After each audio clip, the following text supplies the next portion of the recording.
বাপের পরিচয় ছাড়া তোর সন্তানের সমাজে বাঁধবে কি করে? তাছাড়া আমি সমাজে কি করে মুখ দেখাবো?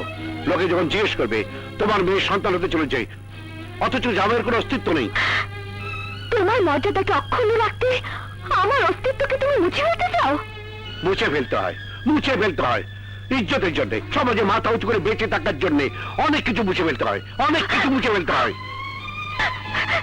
তোমার কথা রাখা আমার পক্ষে সম্ভব নয়।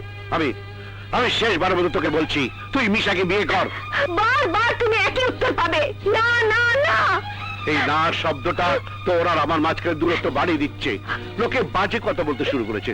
আমার কথা না শুনলে, প্রয়োজন হলে আমি আমি তোর মুখ দেখবো না। আমি তোকে ত্যায্য করবো। তুই তুই আবার কলঙ্ক, তুই আবার কলঙ্ক, তুই আবার কলঙ্ক, কলঙ্ক।